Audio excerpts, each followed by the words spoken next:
welcome to the Motorsport Coaching Podcast, sponsored by MotiV8 Training and Management.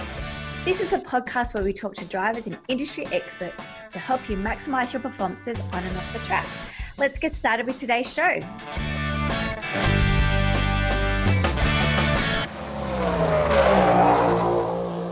Hi guys, welcome to episode 94 of the Motorsport Coaching Podcast. I am your host, Belinda Risley, and this week I'm joined by former Olympic swimmer David Karasek, who has now over the last 3 years been studying the world of sports psychology. He started his business, The Tribe of Athletes, and he's got some fantastic golden nuggets for you in today's show. If you are enjoying these shows, we'd really appreciate it if you could head over to your favorite podcast platform and leave us a review to go in the draw for our monthly prizes, which will be starting again from the 1st of July. So the fourth Thursday of every month, we'll announce those winners. I hope you enjoy the show.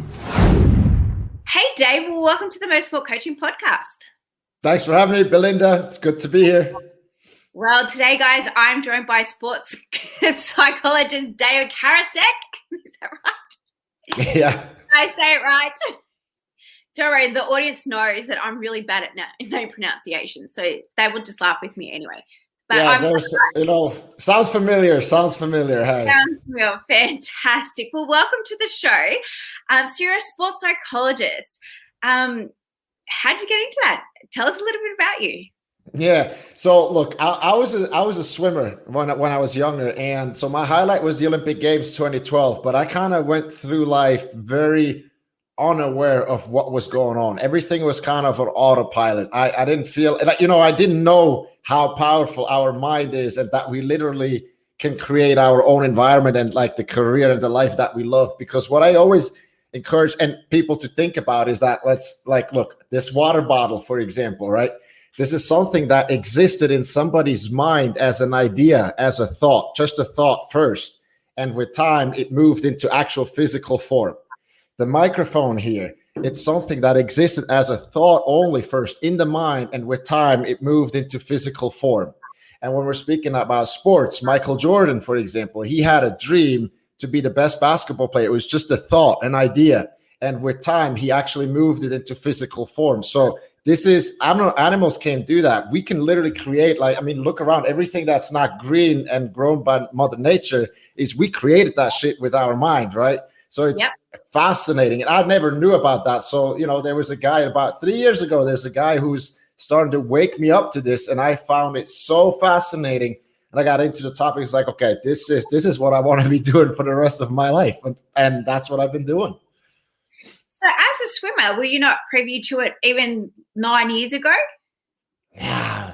You read these quotes, like if your dream is not big enough, or if your dream doesn't scare you, it's not big enough, right? And you're like, oh yeah, it sounds good. Or never give up and, always prevail. And yeah, it sounds good. But I didn't really know what that means. I didn't know what it really meant. Like I read these quotes, but it didn't really make sense to me. Like it makes sense on a superficial level, but not like really, really what that means. And I was always wondering, why does it work for these people? Why doesn't it work for me? And all, but I didn't come to any conclusions until I started to learn about how the mind works. Because it's like it's a science behind it. There's laws, just like gravity. We learn, think of a baby or a cliff that goes 100 meters down. If you and I stand on the cliff, we know if we take the next step, we're going to die because we're going to fall, we're going to die.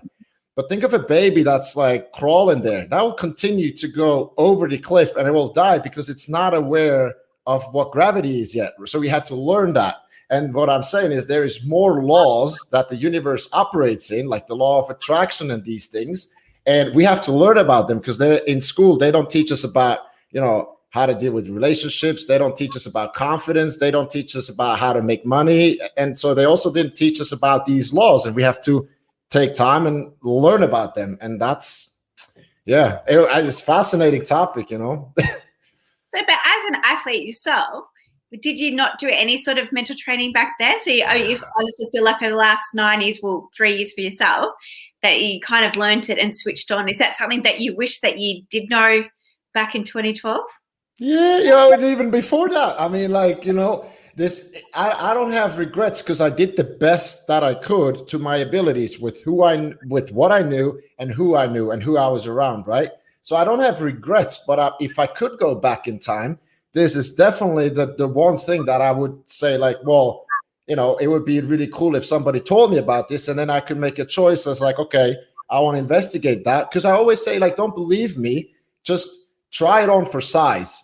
See if it fits you, see how you feel, and if it makes you feel good, if you're loving it, if it resonates, then dig deeper. And if you don't, then leave it. But I would wish I had that choice when I was younger, because I'm sure my career would have gone differently, for sure. Well, David, you sound very passionate about sports psychologists. For those that don't really know or understand what sports psychologist is, can you explain a little bit further? Yeah. So I think for me, what it is to create the sports career of your dreams. It's not about fixing yourself. A lot of people think that, oh, I need to see a sports psychologist because I have a problem, because I doubt myself and something is not going well. And the problem with that is, because I know athletes, they've been seeing a sports psychologist every week for 8 years and nothing has changed. And the reason is they keep focusing on what's not working. So they come and they operate under the idea that there's something wrong with them and that I got to fix something. But it's not true. When we run trainings and we're sharing in groups of athletes, of professional athletes, when the people share and start to open up, you realize, well, everybody has these problems. Everybody has worth issues. Everybody has I'm not good enough feelings. Everybody has, even at the Olympic champion level. So like when you realize that, you just say, okay, it's absolutely normal. We all have these limiting beliefs because they just come from the past, and it's okay. And I see it now. And now I make a choice and I focus on what I want to create. I focus on where I want to go, and I don't worry about the other, because we all have it. And so that's what I do with my athletes, right? Is like really focusing on and becoming clear on what the heart wants. Where do I want to go with my sports career? And then going from there. But it's not about fixing anything, because there's nothing wrong with the athletes. It's just yeah, so it's more like around kind of like the goal setting side of things, and like writing down those objections and helping them achieve them, and coming from more of a positive mindset as opposed to, yes, what's wrong with me? Yeah, absolutely. Focus all the energy on what you want, and don't waste the energy on what you don't want. And I guess similarly, you could say, like, don't look at the circumstances. Don't give the circumstances the energy, but focus on what you can do, right? And that's also something I'm aware is very cliche, and we heard it 1,000 times, but that would be one of the things that I read when I was young. It's like, yeah, okay, but what does that mean? And it was just kind of like slipped my mind, right? But now I understand what that means. It's like we literally create everything in life, and the second you take full responsibility for that, you become very, very powerful, and that's a good thing. And so you work with a range of athletes. What kind of sports do they perform in? Yeah, so we have a lot of, you see the tennis racket in the back. So we have a lot of tennis players. We have football players. We have fighters. No motorsport so far. No motorsport. So far, though, that's the point. So far. And so do you feel like there's a difference when it comes to mindset when it's an individual sport versus a team sport? Motorsports is quite a weird sport in the sense that it is a driver sport, but obviously it's a team environment, and I think you're only as good as the team around you. So is there much of a difference, or have you worked with many teams versus individuals and any differences within? Yeah, so I think there is differences, but in the end, like, look, for swimming, for example, when I was swimming in Switzerland, I always thought, okay, it's an individual sport because this is how it's done here. You go to a competition, you win a medal for yourself, you kind of train for your own goals and so on. And then I got to the United States for college, and everything changed. You score only for the university team, right? Everything you do is for the team, and there's like 70 people on the team that are all pulling towards the same direction, the same goal. And all of a sudden it became a team sport. And my performance jumped because of that. Because all of a sudden wow, there's something bigger than just me. And so there is a difference. And also, like, if you're playing in a team sport, it's like, okay, if somebody it's out of your control, right? You can lose, you can play the best game of your career, and you can lose the match because somebody else is basically. But that's part of it, and so there's it's a bit more complex when there's a team involved. But it's also, I'm always saying, if you have the middle line here, you have small problems. It's an opportunity for, you have small opportunity. If you have a big ass problem, you have like the opportunity is huge. And so, you can learn so much. How do you feel about this in motorsports and all that? As I said, it's definitely like it is a team sport. It's quite a unique sport in the sense that there's the driver and there's the race team. I'm a big believer and promoter of everybody needs to be training. Everybody needs to be on board. Like, it shouldn't just be the driver training. The whole team should be going to the gym. The whole team should be doing sports psychology or counseling sessions or just team building exercises. Like, you certainly want everybody to be on the same page and not, any personality conflicts. I think it's important that they do some sort of personality, mind work within the team before starting. It is a business. I'm a big believer and a big promoter of motorsport is a business. And so therefore everybody has to be on the same team. When you're recruiting for a mechanic, the engineer, everybody has to gel to work together to make sure this driver gets onto the podium or wins the race or finishes the race, whatever their objective is. But it no longer becomes about the driver and the ability. Yes, that plays a part, yes, it obviously depends on what category that you're racing. We've got 12 hours, endurance events, short sprints. So yes, there's a variance of difficulties and issues that can occur, but as long as everybody's working to the same objective of getting onto that podium, and everybody's in it together, like we are one team, we're all doing it. And I feel like as you go through the ranks of motorsports, that does change. And I think people do struggle a little bit. First of all, they start generally at karting.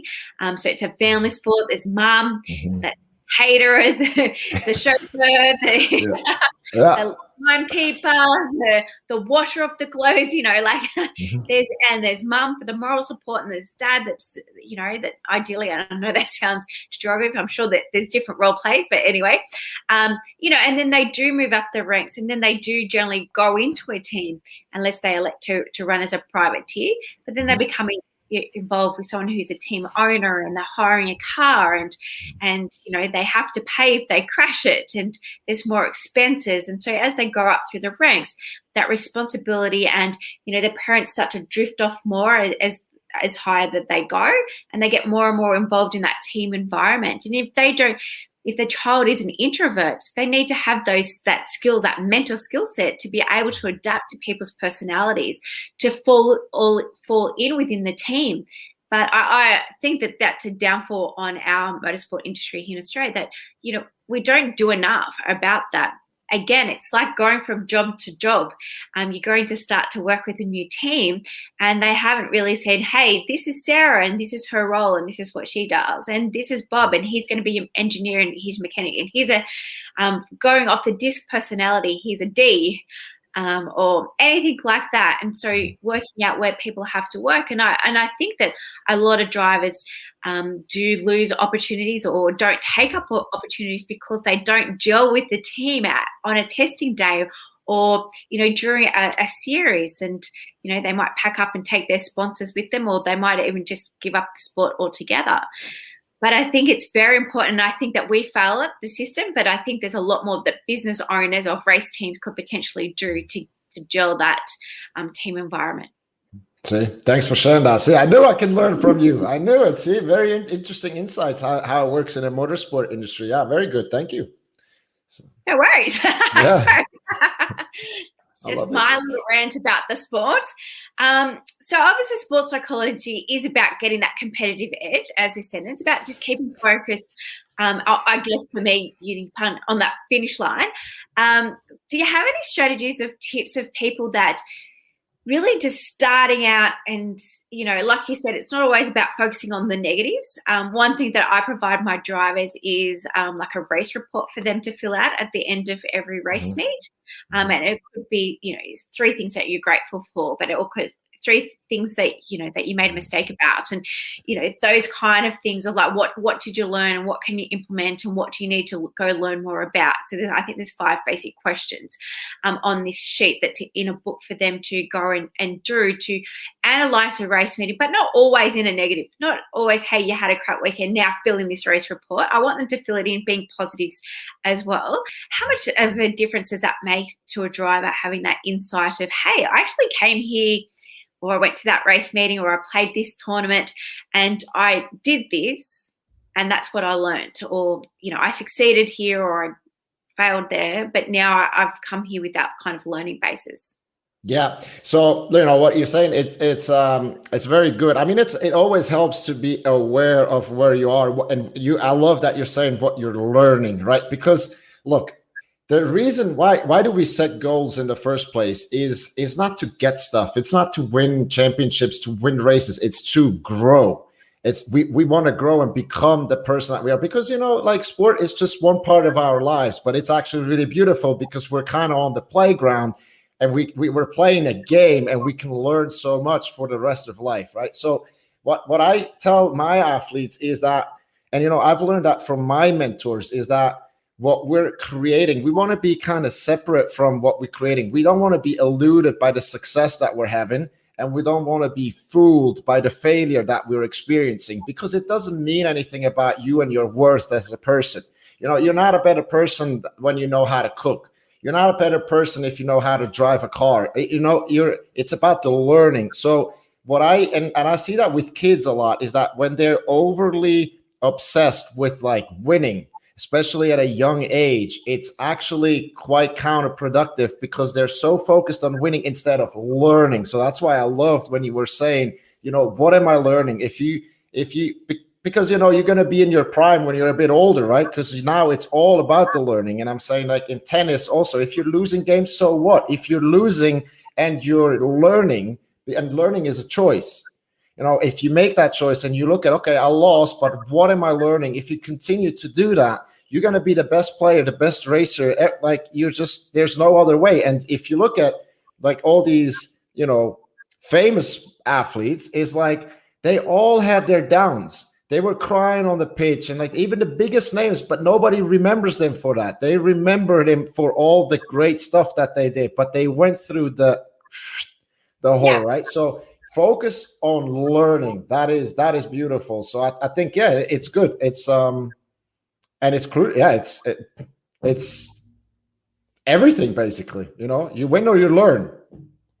That's right. And for me, from my perspective, again, for the grassroots, when generally it's the parents involved in the process, I feel like driving home, it gives them an opportunity to build a better relationship, to have that open conversation and to allow them to ask those kind of questions about their day. So yes, they do have a form, but ideally I kind of promote to the parents, ask the question so you have that conversation. So they're not sitting back and over analyzing what they did. Like you said, some people see their loss to be a failure, where it's actually not, because they might have started the day off at this position, like 20th, and then they finished in 15th, and they go, I've only made 5 positions in the day.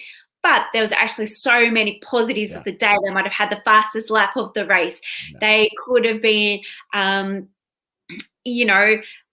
could have beat the Australian champion, or, there's so many positives that people don't see it. And I feel like in society, as we've aged, that we don't look for those positives. So that's why that is absolutely brilliant. And, the Wright brothers that invented flying, basically, right? When they were up in the air for the first time, I believe they had 12 seconds in the air. And, everybody was saying, well, look, flying is never going to work. See, they crashed. They came down after 12 seconds. They're never going to do it. And they were like, hey, bro, we were up in the air for 12 seconds. This is freaking awesome. Let's do it again. Let's try it. Right? That's what they were focused on. And that's what it means to be like an optimist. Also very cliche, but that's what it is. You focus on what you want. You stick with your dream. And that is beautiful what you said. You focus on, because, you do something well all the time. Like as long as you're finding that and you focus on that, you keep doing that, it's just a matter of time, and time is working for you, which is what you want, right? Yeah, and we're also very big at our team doing vision boards. And so, something that's only like done with pins, so that vision can change over time as you grow every month, every quarter. I'm very about being goals that are being able to be reset. And it's not a matter of, in December, setting out your goals for the next 12 months, that ideally, like, they can have a little bit of fluid to them, because things do change, and climate changes like COVID. We're just coming out of our fourth lockdown, so we've been in and out. So the industry as a whole has kind of been on eggshells, I guess, over the last 18 months around like when we can race and can't race. And so people have been restricted to what categories or races they wanted to actually perform in. So you might have had to change your goals from racing a national series to racing a state-based series. And that's still okay. And I think it's about giving yourself that permission to say it's okay if my goals do change. They don't have to stay there and, not be achieved. Goals are there just to be slightly tethered accordingly to life, really. Yeah, I'm with you. The one thing I want to say with this, like, I mean, I 100% agree. And then also, I think it's beautiful, though, if you have a vision that is, because we always say, or I try to convey to my athletes, that your dream doesn't depend on the circumstances, So if there's somebody coming to me, say a football player, and he's saying, well, my dream is this, but now it doesn't work because of COVID. It's like, your dream shouldn't depend on the circumstances. But what you're saying is you have to adjust to that. Absolutely. But then it still helps to have like a vision of where you want to be in 5 years or in 10 years. You don't have to put a timeline on it, but just know what you want without looking at the circumstances that you have. Like, for example, if you're in motorsport, you need a lot of money, right, for the material and so on. So if you say, oh, I would want to be a Formula One driver, but I don't have the money to go there. It's like you limit yourself completely, because you never know. If you know what you want and you can convey that message and you carry yourself like that, all of a sudden you just need to meet one person that believes in you, and everything changes. Like literally your whole life. You can maybe not change the whole world, but for sure somebody can change your life completely, right? So one connection, one opportunity is all you need sometimes. So that's why you never want to limit yourself. And so many Aussies that I know where they are today and previously have had just that one connection. And that's why I say to everybody, yes, you are a walking billboard, but not in the sense of wanting to, promote your services to everybody and promoting your sponsors, but you are in the sense that you're just wanting that one person that's really going to take an interest, because they do and they can change the path of your career. That's right. And guess what? Those people will feel attracted to you as a driver if you know what you want, if you can be yourself, because you become very magnetic. Leaders are so magnetic because they know where they're going and people want to follow them. People feel attracted to them, but you need to know what you want, and you got to be like, you want to be as much as of yourself as you, because then you can express yourself. If you don't worry about what other people think, and so you can just express yourself. And you might have some haters, but every person that is like, is going up there will have some people that have something to say, because nowadays everybody can do that from the internet, but it doesn't matter. So you want to know where you're going, because if you can convey that, if you have a dream and you can communicate that dream, it is just very, very, very magnetic. And people, the fact is, people want to help you. It's like they love helping you. So yeah. And that's like one of the first things that we do with our clients in our career development program, which is our off-track development side of things, is that when people are looking for sponsorship, the first project we actually do is to identify your values. Yeah, cool. And people are like, what? Yeah. Why does my values make like any difference? How's that going to make me money? And it's like, because people invest in you. Like, it doesn't matter what you put in your presentation. It doesn't matter what your sponsorship packages are, but people are looking for who you are. And exactly what you're saying, David, about being authentic, and they want to know who you are. And so we do the values, and then I get them to write, a one paragraph to wrap up all of the important things of, who they are, what they want to be known for. We do a whole project, like it's a full, we've got an online course, and we actually do a full module around that. And by the end of it, it should have like this one paragraph that should be everywhere on all their social medias, on all their LinkedIn. That's like, I am this, I believe in that, I want to be known for this, and this is what's important to me. And if you agree with me, I'd love to have you on board as a sponsor. But people don't comprehend the importance of those 3 or 4, easy questions to ask. But it's like, it's important because people need to know who you are. Yeah. And that is so beautiful. And they need to know as an athlete, who are they? Who do they want to be known as? And I say, do you want to be known as that dirty driver that always takes out drivers? Do you want to be known as the guy that's always on pole? Or do you want to be known as that friendly driver? Like, whatever you want to be known for, that's fine. But it's up to you to decide that. No one else can decide about until you don't know what your purpose is. So you can't go and ask people to invest in you if you don't know who you are as a person when it comes to motorsports or to the sport. Yeah, 100%. 100%. Yeah. And also if you make that decision, like based around values, you can even have different opinions, but if the values are the same, it's actually almost within a group, it's like magic, because I cannot expect that you and I have the same opinions on everything. But if we make our decisions based on shared values, then we can always make the best decision for the whole organization, like as a whole, right? And that's why the values, yeah, and it's one of those things, again, that school doesn't teach us. It's not like that they tell you how, take 2 hours and, sit down and think about what your values are, right? They don't do that. So we got to do it on our own. But it's like one of the most powerful things you can do, because you learn so much about yourself. And that's what it is. You want to learn who you are. You want to understand yourself, because when you understand yourself, you ultimately going to understand other people better as well. It's beautiful. I like that. How you guys start with that. Fantastic. Yeah. So David, you did mention before, like the power of, I guess, sports psychology is about learning and, just in bettering yourself. Do you have any avenues, books, resources, programs that people can look into, or what's your best way to learn more? Is it just about taking in content, or is it actually doing exercise?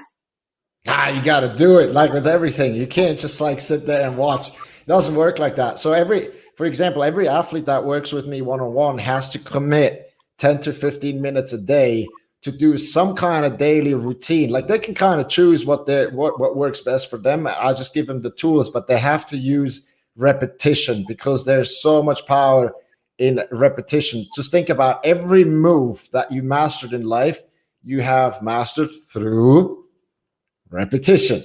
There's literally not racing, Dave, like the track, like they're doing everything. Anywhere from 8 to depending on the race requirement, they could be doing 8 to 24 hours around the racetrack. So repetition is key.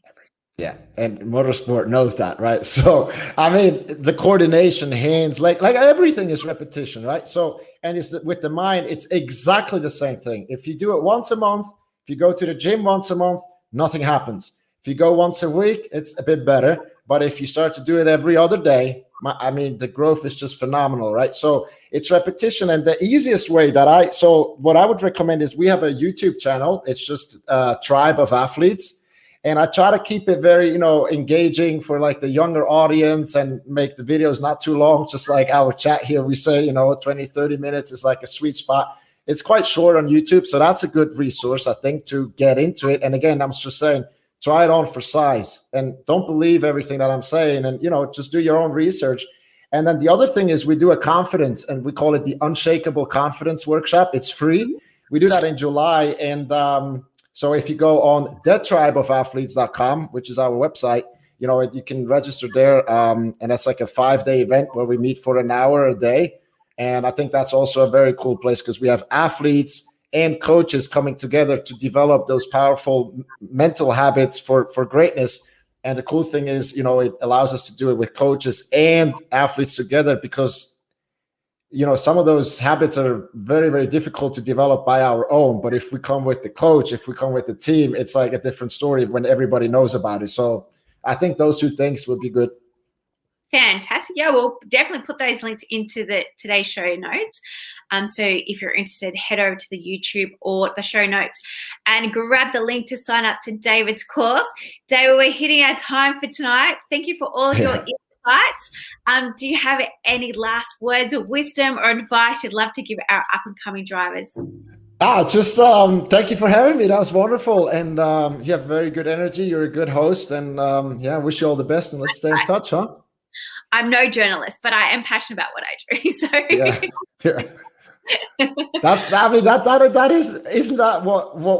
Isn't that what we need? Like the passion for what we do, love what we do, and then we stick with it. We're gonna get better. That's it. But you are already awesome. I'm just saying. Thanks, Dave. Well, again, all of David's details will be in today's show notes. So please head over and check out his content. As I said, he does have a lot of free resources available. So both for coaches and athletes. Do you have any stuff around parents? Not on the YouTube channel, and not yet. Not yet, but stay tuned. We'll have some stuff around the parents. But I guess, look, Belinda, even for the parents, like, if you're learning about this, learn about this, listen to it, and then there's so much good content. There's books on this. I mean, just get into it and see what it does to you. Wow, it's just love to see how your life has transpired over the last 3 years since learning about sports psychology. It's very exciting. It's great to hear your passion as well. So I wish you all the best with all your athletes. Do you have any going to the Olympics?